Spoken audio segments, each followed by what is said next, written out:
ममता के घर पहुंची सीआईडी। ममता के कालीघाट घर पर सीआईडी की दबिश। विधानसभा सिग्नेचर मामला, ऑपरेशन लोटस बंगाल में पूरे शबाब पर। भारतीय जनता पार्टी की भूख कब मिटेगी? क्या ममता को खत्म कर देगी बीजेपी? आइए देखते हैं ये बड़ा शो। आप जानते हैं इस वक्त मैं कहां पर हूं? इस वक्त मैं केरला के बैक वाटर्स में हूं और आप जानते हैं अजीब व गरीब इत्तेफाक, आज से ठीक 4 साल पहले जून 2022 में शिवसेना बिखर गई थी। भारतीय जनता पार्टी की एजेंसीज के डर के सामने एकनाथ शिंदे ने उद्धव ठाकरे का साथ छोड़ा और भारतीय जनता पार्टी की गोद में आके बैठ गए। और हालात अब भी नहीं बदले हैं। 4 साल बाद यही ड्रामा तृणमूल कांग्रेस के साथ दोहराया जा रहा है। इस बात की खबरें हैं कि 20 लोकसभा सांसद, तृणमूल से 20 लोकसभा सांसद जो हैं वो भाजपा की गोद में जाकर बैठने वाले हैं। आज मैं इस कार्यक्रम में इस बात की चर्चा नहीं करने वाला हूं कि एंटी डिफेक्शन लॉ के अंतर्गत ऐसा संभव हो सकता है, नहीं हो सकता। आप जानते हैं दोस्तों, जब तक एजेंसीज, अदालतें, संस्थाएं, लोकसभा अध्यक्ष ये सब भारतीय जनता पार्टी के पक्ष में काम करती हुई नजर आएंगी या उनकी इस बात को लेकर आलोचना होती रहेगी, ये होता रहेगा। आज हम एंटी डिफेक्शन लॉ की बात नहीं करेंगे, आज हम भाजपा के दोगलेपन की बात करेंगे। आज यह बताया जा रहा है कि शत्रुघ्न सिन्हा के नेतृत्व में तृणमूल कांग्रेस के लोकसभा सांसद जो हैं वो जा रहे हैं भाजपा।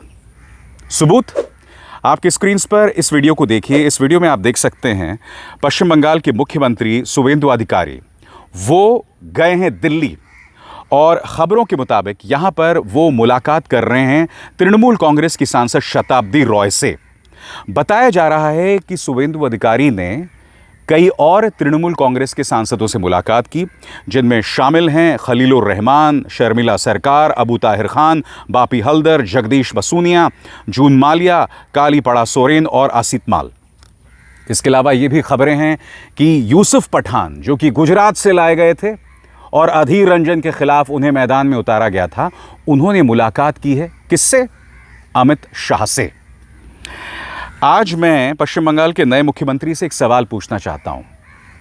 क्या पश्चिम बंगाल के अंदर आपका मंत्रिमंडल का गठन हो गया? क्या वहां के तमाम प्रॉब्लम सॉल्व हो गए? बताइए, आपकी क्या चुनौती होनी चाहिए? 1 महीना होने को आया है साहब और अब तक मंत्रिमंडल नहीं बटा हुआ है, मंत्रालय नहीं बटा हुआ है, मंत्रिमंडल का गठन नहीं हुआ है। और पश्चिम बंगाल के मुख्यमंत्री कहां हैं? दिल्ली में हैं, शताब्दी रॉय से मुलाकात कर रहे हैं। क्यों? ताकि तृणमूल कांग्रेस के सांसद भाजपा में आ जाएं। मैं फिर स्पष्ट कर दूं दोस्तों, आज मैं एंटी डिफेक्शन लॉ के अंतर्गत ये हो सकता है, नहीं हो सकता, उसकी बात नहीं करूंगा, क्योंकि इस देश में वो सब छलावा है। मैं आपके सामने सिर्फ ये बात रखना चाहता हूं कि ये किस तरह का दोगलापन है भाजपा का। तृणमूल कांग्रेस के इन्हीं सांसदों के खिलाफ तुमने पूरा प्रोपेगेंडा चलाया था, इन्हें देशद्रोही बताया था, इन्हें हिंदू विरोधी बताया था। आज इनकी बेशर्मी देखिए साहब, उनसे मुलाकात कर रहे हैं, उन्हें अपने पार्टी में शामिल करने को तैयार हैं और इसके जरिए इन्हें लगता है कि ये लोग 272 के जो जादुई आंकड़े हैं उसके कुछ करीब पहुंच पाएंगे। मैं फिर आपसे पूछना चाहता हूं, इस पार्टी का कोई दीन ईमान है या नहीं है?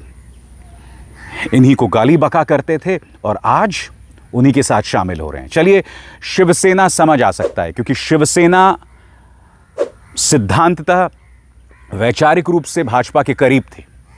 हालांकि आज की जो भाजपा है और अटल जी की भाजपा में जमीन आसमान का फर्क है। यह एक चुनावी मशीन है, यह एक बुलडोजर है, यह एक चुनावी बुलडोजर है जिसका विचारधारा से कोई लेना देना नहीं है।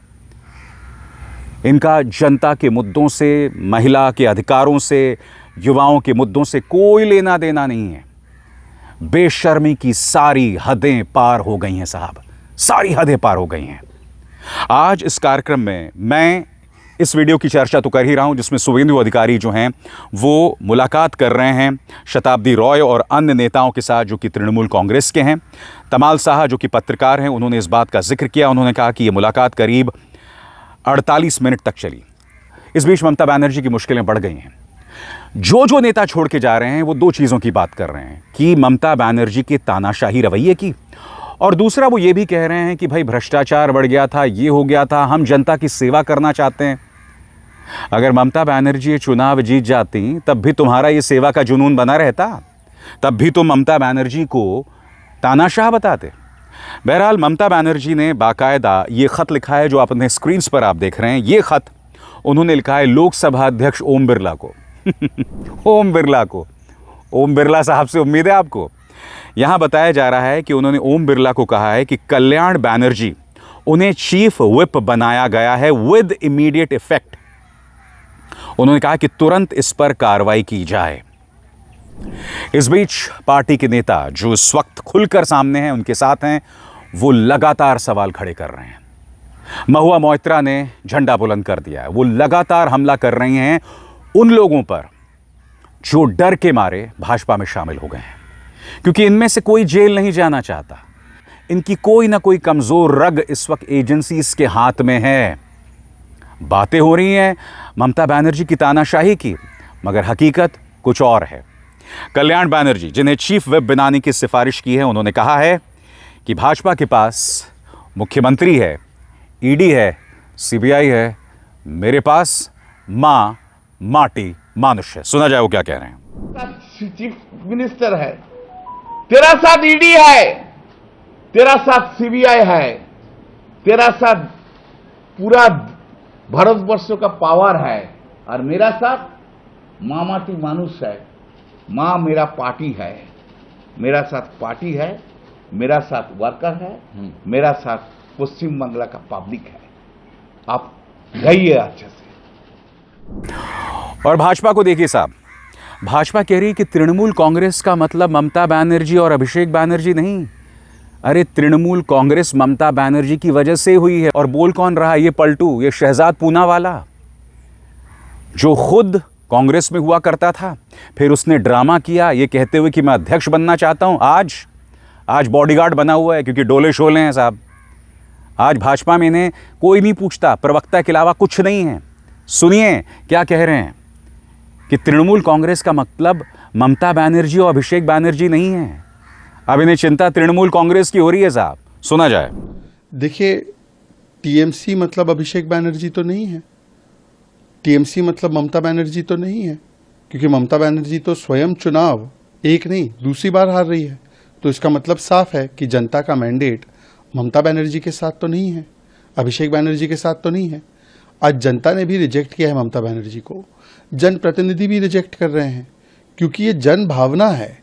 जिस प्रकार से ममता बनर्जी और अभिषेक बनर्जी ने एक तानाशाही व्यवस्था चलाई है, भ्रष्टाचार को होने दिया है, राजनीति का हिंसा और उसमें किस प्रकार से माफिया कल्चर लाने का काम किया है, तो उसको लोगों ने रिजेक्ट किया है।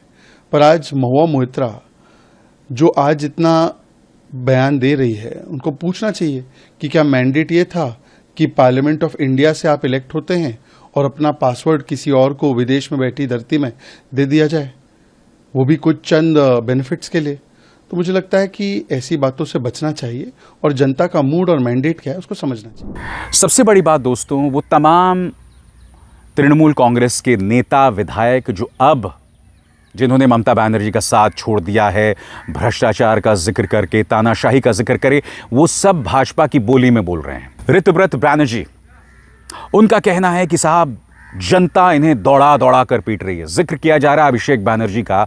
आप जानते हैं अभिषेक बनर्जी एक व्यक्ति के घर जाते हैं जिसे इलेक्शन वायलेंस में मार दिया गया होता है, और उसके बाद कई भाजपा के कार्यकर्ता उन्हें पीटने के लिए पहुंच जाते हैं। वो किसी तरह से अपनी जान बचाकर आते हैं। वो वीडियो आपको अभी भी याद होगा। अब ऋतव्रत बनर्जी की बात सुनिए। इनके तेवर, इनके भाषण, इनके तेवर, इनके बोल बिल्कुल भाजपा जैसे हैं कि जनता इन्हें दौड़ा दौड़ा कर पीट रही है। सुनिए वो क्या कहते हैं। ये बिल में हम वॉकआउट करेंगे। कुछ दिन वॉकआउट नहीं, थोड़ा आया तुम्हारा तबीयत ठीक नहीं, हाँ ना तबीयत तो ठीक है, नहीं तुम्हारा तबीयत ठीक नहीं, घर में रहो। तो एब्सोल्यूट नंबर कम कर देने का कोशिश। वाइस प्रेसिडेंट इलेक्शन में जो वोट नहीं देने का फैसला हुआ, वो तो असल में बीजेपी को मदद करना था। तो ये सब अगर करना है तो ओपनली बोलिए। हम लोग भी बोले, सरकार जो अच्छा करेगा बोलेंगे, मगर जो बुरा करेगा उसके खिलाफ बोलेंगे जमकर। तो पोजीशन क्लियर रखिए, ऐसे बीच में मत रहिए, एक स्टैंड लेना जरूरी है। क्या यही वजह है कि आज एमपीज भी बट गए हैं? 20 एमपी सिग्नेचर की, 2/3 से ज्यादा एमपी साइन किए हैं, उसका मतलब है 20 एमपी मतलब 2/3 से ज्यादा। तो वो लोग क्यों किए हैं ये बोल नहीं पाऊंगा, मगर एक तानाशाही के खिलाफ लोगों का आवाज उठ रहा है और ये जामूरियत के लिए बहुत जरूरी है। वो लोग से बात नहीं हुआ, क्या करेंगे वो भी मुझे मालूम नहीं। हमारे साथ जो सुन रहे हैं उनका स्टैंड का कोई पूरा स्टैंड अलग है, मगर जामूरियत के लिए, तानाशाही के खिलाफ जो लोग आवाज उठाएगा, मैं उसके साथ नहीं खड़ा हो सकता, वो अलग बात है, मगर उसको बधाई जरूर देंगे कि तानाशाही के खिलाफ जामूरियत की आवाज बुलंद हुआ है। और अब एक जरूरी संदेश, सच के इस सफर में मेरा साथी बनिए, मेरा चैनल ज्वाइन कीजिए और इनमें से एक विकल्प, एक ऑप्शन चुनिए। शुक्रिया। कल ममता बनर्जी इंडिया गठबंधन की बैठक में शिरकत करने दिल्ली पहुंची थी। इस बात का जिक्र उन्होंने नहीं किया, इस बात का जिक्र इंडिया अलायंस की बैठक में भी नहीं हुआ, क्योंकि इंडिया अलायंस जो है वो खुद एक बहुत ही सेंसिटिव मोड पर है, बहुत ही संवेदनशील स्थिति में है।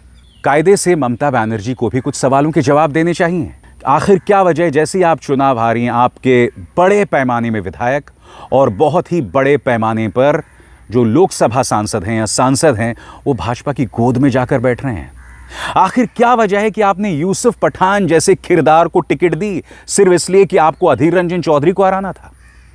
इनका आपकी विचारधारा से क्या लेना देना है? और सबसे बड़ी बात, क्या तृणमूल कांग्रेस की कोई विचारधारा है भी? आपने कांग्रेस से मुंह फुलाकर टीएमसी बना ली, अब क्या हो रहा है बताइए। और इस मौके पर कांग्रेस के कुछ ही नेता, शायद अधीर रंजन चौधरी ही ताना मार रहे हैं ममता पर, मगर पार्टी जो है इस वक्त ममता बनर्जी के प्रति सहानुभूति जतला रही है। पार्टी की प्रवक्ता सुप्रिया सुनेत सामने आती हैं और कहती हैं कि सत्ता की भूख लोकतंत्र को बर्बाद कर रही है। भाजपा की जो सत्ता की भूख, उसका लालच लोकतंत्र को बर्बाद कर रहा है और इनको शर्म भी नहीं आती। सुनिए क्या कह रही है सुप्रिया।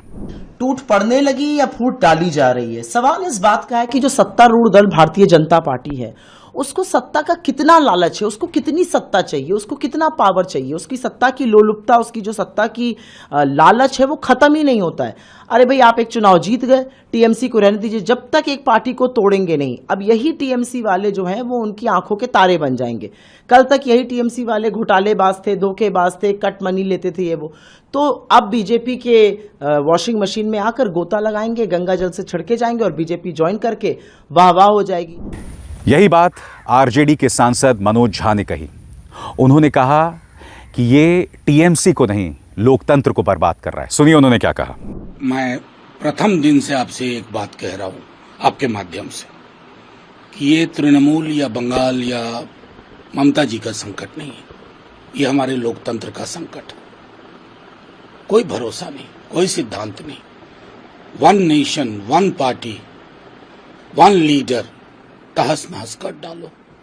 और मैं समझता हूं वो मैसेज सब तक पहुंचना चाहिए, आम आवाम तक भी। सर, जो ममता बनर्जी का फैक्शन है वो कल्याण बनर्जी ने अभी और कीर्ति आजाद ने अभी प्रेस कॉन्फ्रेंस भी की है, और वो फैक्शन लगातार कर रहा है कि ये गद्दार हैं, इन्होंने गद्दारी की है। और साथ ही उनका ये दावा है कि 24 घंटे से ज्यादा बीत चुके हैं, ये जो 20 सांसदों का दावा जो हो रहा है वो लेटर तक सामने नहीं आया है। देखिए, मेरा सीधे तौर पे कहना, देखिए कितनी जल्दी शब्दावली बदल गई हमारी। फैक्शन, ये फैक्शन नहीं, ये क्रैक है इंडियन डेमोक्रेसी का। ये क्रैक सबके लिए चिंता का विषय होना चाहिए, बीजेपी के लिए भी, क्योंकि सब दिन रहत न एक समाना, ये स्मरण रखना चाहिए। सर, जब बिहार में भी हमने देखा था, जब आरजेडी और जेडीयू एक साथ मिलकर लड़ी थी, फिर जेडीयू जाकर बीजेपी के साथ मिली, तब भी आपने कहा था कि मैंडेट देखना चाहिए। आज टीएमसी के भी नेता जो ममता बनर्जी के साथ है वो भी याद दिला रहे हैं कि मैंडेट एनडीए का नहीं था, जो सांसद जीत के आए हैं, वो मैंडेट जो है टीएमसी के लिए था, और इस पर विचार करना चाहिए। नहीं, कौन विचार करेगा? किसके अंदर इतनी शुचिता और किसके अंदर इतनी सुलझी हुई समझ है, ये महाराष्ट्र में कर चुके हैं। उसका इम्प्रूव्ड वर्जन हम देख रहे हैं। वहां थोड़ा वक्त लगा, इन्होंने बिना वक्त गवाए बंगाल में वो कर दिया। तो मैं बार बार यही कह रहा हूं और यही कहूंगा कि ये संकट लोकतंत्र का है, किसी पार्टी का नहीं है, किसी नेता। इस बीच राज्य में यानी विधानसभा में और यहां केंद्र में लोकसभा और राज्यसभा में तमाशा बिल्कुल अलग स्तर पर चल रहा है। बताया जा रहा है कि विधानसभा में 80 विधायकों में से 58 से 60 विधायक टूटकर आ गए हैं और वो कह रहे हैं कि हम ही हैं असली टीएमसी। आपकी स्क्रीन पर ये हैं संदीपन साहा, जो कि एक्सपेल्ड टीएमसी लीडर हैं और डेप्यूटी लीडर ऑफ ऑपोजिशन हैं। उनका कहना है कि हमने 2/3 मेजॉरिटी हासिल कर ली है और ये संख्या बढ़ रही है और यही प्रिंसिपल ऑपोजिशन है विधानसभा में। सुनिए संदीपन साहा क्या कह रहे हैं। फिराद दा आए थे, वो सीनियर लीडर है, सबके नेता है। वो आए थे, आके हम लोगों से बातचीत करके गए, कॉन्ग्रेचुलेट करके गए, एलओपी से बातचीत करके गए, कॉन्ग्रेचुलेट करके गए।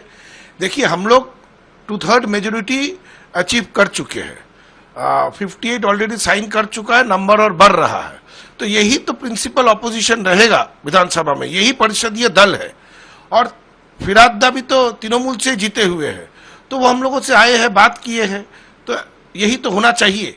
दोस्तों हकीकत क्या है मैं आपको बताता हूं। इन तमाम लोगों ने भारतीय जनता पार्टी का विरोध करके चुनाव लड़ा। इन तमाम लोगों को लगातार भाजपा ने गालियां दी। आपकी स्क्रीन पर ये हैं काकोली घोष, लोकसभा सांसद हैं। इनके बारे में भाजपा ने क्या क्या नहीं कहा था। इनका दावा है कि मैं ममता बनर्जी के साथ 40 साल तक थी, मगर अब मैं राज्य की सेवा करना चाहती हूं। माफ कीजिएगा काकोली जी, थोड़ी तो शर्म कीजिए। राज्य की सेवा तब होगी जब आप विपक्ष में रह के मुद्दे उठाएंगे, मगर जैसे ही सत्ता से बाहर हुई ममता तो आपके मन में डर बैठ गया। बताइए, ये तमाम सांसद बुरी तरह से एक्सपोज हो रहे हैं और सबसे ज्यादा एक्सपोज हो रहे हैं यूसुफ पठान और अन्य मुस्लिम सांसद, क्योंकि भाजपा का पूरा चुनावी तेवर क्या था? बांग्लादेशियों के बहाने मुसलमानों पर निशाना साधो।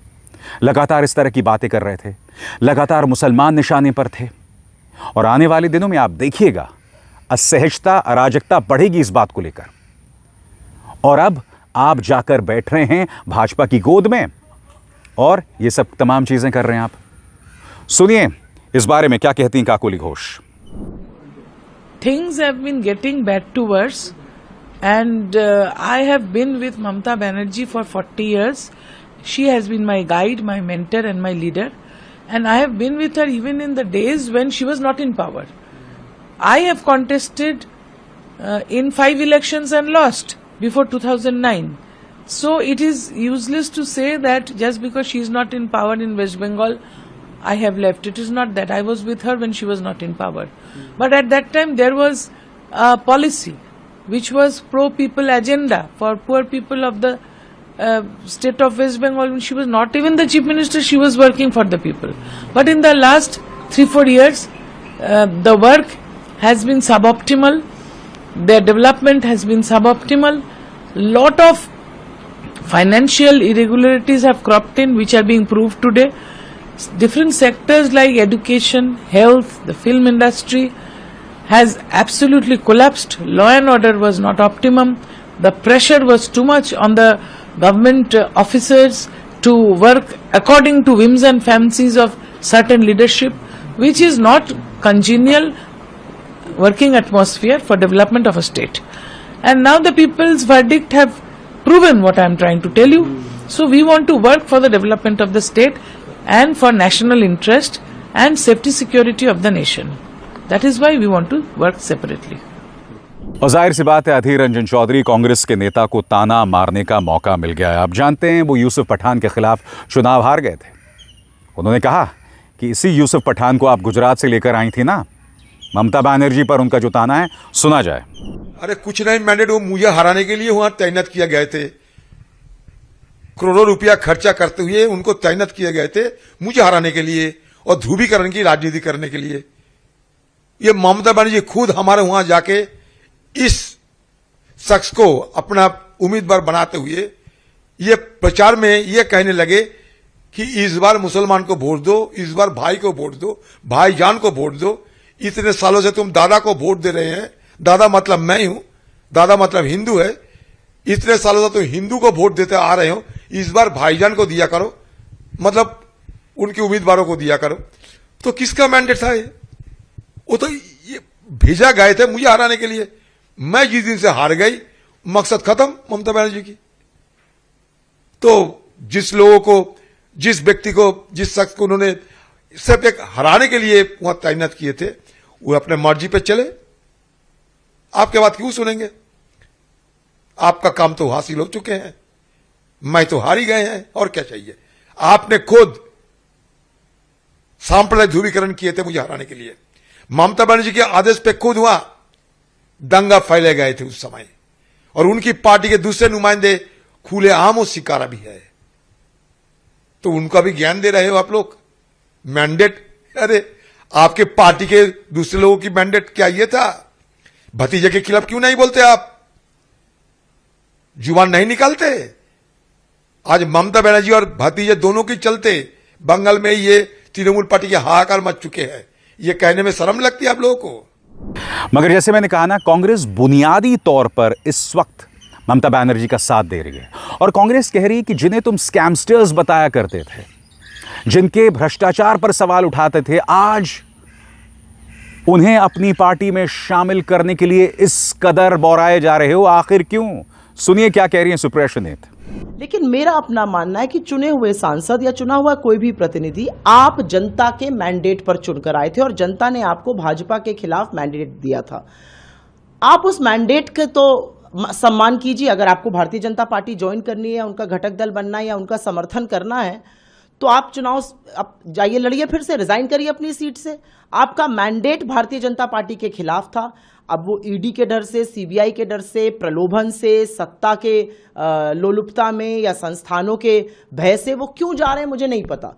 लेकिन ऐसा क्यों है कि बीजेपी हर जगह विपक्ष की पार्टियों को निगलना चाहती है? पहले तो वो ऐसा अजगर है जो अपने घटक दलों को निगलता है, चाहे वो शिवसेना हो, शिरोमणि अकाली दल हो, जदयू हो, और फिर उसको विपक्ष मुक्त भारत चाहिए। लेकिन 60, 65, 68% वोट आपके खिलाफ विपक्ष की तरफ पड़ा है, और वो वोट शांत नहीं बैठेगा। कुछ दल बदलू सांसद अगर दल बदल देते हैं तो उससे विपक्ष की आवाज को आप कमजोर नहीं कर सकते। मतलब बीजेपी की प्राथमिकता है कैसे वक्त पर, जब पेट्रोल डीजल के दाम आसमान छू रहे हैं, जब रुपया लगातार टूटता जा रहा है, जब अर्थव्यवस्था का भट्टा बैठा हुआ है, जब हमारी विदेश नीति फेल है, जब पेपर लीक हो रहे हैं, जब सीबीएसई में धांधली की खबरें सामने आ रही हैं, 6 बच्चों ने सुसाइड कर लिया, बीजेपी की प्राथमिकता है दूसरे दल को तोड़ो। मतलब ये सत्ता की जो लोलुपता है, ये समझना थोड़ा मुश्किल है। दोस्तों, एक पहलू तो ये है, मगर दूसरा पहलू कुछ और है, और हमें रुख करना पड़ेगा इसके लिए पश्चिम बंगाल की तरफ। पश्चिम बंगाल के अंदर जो भाजपा का काडर है, उसके हौसले बुलंद थे तृणमूल कांग्रेस को हराने के बाद। मगर अब क्या हो रहा है? ये तमाम लोकसभा सांसद जिनके खिलाफ उन्होंने नारेबाजी की थी, अब वो पार्टी में शामिल हो रहे हैं। इससे बड़ी त्रासदी क्या हो सकती है दोस्तों? पार्टी के कई बड़े बड़े नेता इस बात को लेकर असहज हैं, मगर जैसे मैंने कहा ना, भाजपा के लिए सिर्फ एक चीज मायने रखती है, उनकी सत्ता की भूख। दैट्स इट, उसके अलावा कुछ नहीं। और एक बार फिर अमित शाह इसके सूत्रधार दिखाई दे रहे हैं। एक बार फिर मैं फिर भाजपा से पूछना चाहता हूं, क्या तुम्हारा कोई दीन ईमान नहीं है? जिन्हें तुम गालियां दिया करते थे, अब वही तुम्हारी पार्टी में शामिल होंगे। उन्हीं से मिलने के लिए पश्चिम बंगाल के मुख्यमंत्री जा रहे हैं यहां दिल्ली। और उससे भी बड़ी बात, क्या मंत्रिमंडल का गठन हो गया है? नहीं हुआ है। फिर भी आप किस में लगे हैं? तोड़फोड़ में लगे हुए हैं। जाहिर सी बात है दोस्तों, विपक्ष इस पर प्रहार कर रहा है। उद्धव सेना जो कि भुक्तभोगी है, उसका क्या कहना है आपके स्क्रीन पर। संजय राउत ने कहा, अगर किसी को बेईमानी और धोखेबाजी की बीमारी लग जाए तो वो कुछ भी कर सकते हैं। हमने महाराष्ट्र में ऐसा देखा। अगर इन लोगों ने ममता बनर्जी को धोखा देने का मन बना लिया है तो आप उन्हें रोक नहीं सकते। उन्हें चुनौती देनी चाहिए। जो रहना चाहते हैं रहें, जो जाना चाहते हैं चले जाएं। हमने भी ऐसा किया था। इस बीच दोस्तों, जहां तक विचारधारा की बात है, वैसे तो कीर्ति आजाद जो कि इस वक्त भी ममता बनर्जी के साथ हैं, वो भी विचारधारा किस तरह से, उनकी भी कोई पृष्ठभूमि बंगाल की नहीं थी, शत्रुघ्न सिन्हा की नहीं थी, यूसुफ पठान की नहीं थी। अब ये दोनों भाजपा का रुख करते हुए दिखाई दे रहे हैं। कीर्ति आजाद की भी नहीं थी, वो बिहार से आते हैं। कहीं ना कहीं देखा जाए तो ममता बनर्जी की ये भूल थी कि आप ऐसे लोगों को टिकट दे रहे थे जिनका आपकी पार्टी की विचारधारा से कोई लेना देना नहीं था। मगर हाँ, कीर्ति आजाद खुलकर बोल रहे हैं। उन्होंने बाकायदा एक लिस्ट पेश की है। वो कह रहे हैं, this fake and fabricated list has been floated by the BJP. 6 out of these have categorically denied to have signed on any documents papers, Operation Lotus has failed. Amit Shah has failed. Kirti Azad कह रहे हैं कि ऑपरेशन लोटस पूरी तरह से नाकाम हो गया है. जो लिस्ट यहां पेश की जा रही है, जो आप अपने स्क्रीन पर देख रही हैं, पूरी तरह से झूठी हैं. मगर वो बात यहां पर 6 सांसदों की कर रहे हैं. और आप जानते हैं कि कम से कम 8 सांसदों से शुभेंदु अधिकारी मुलाकात कर चुके हैं. और जाते जाते दोस्तों, मेरा वो पसंदीदा डायलॉग जो भाजपा पर सबसे ज्यादा फिट बैठता है. कब तक चलेगा ये दोगलापन? शर्म तुमको मगर आती नहीं. अब इसार शर्मा को दीजिए इजाजत. नमस्कार.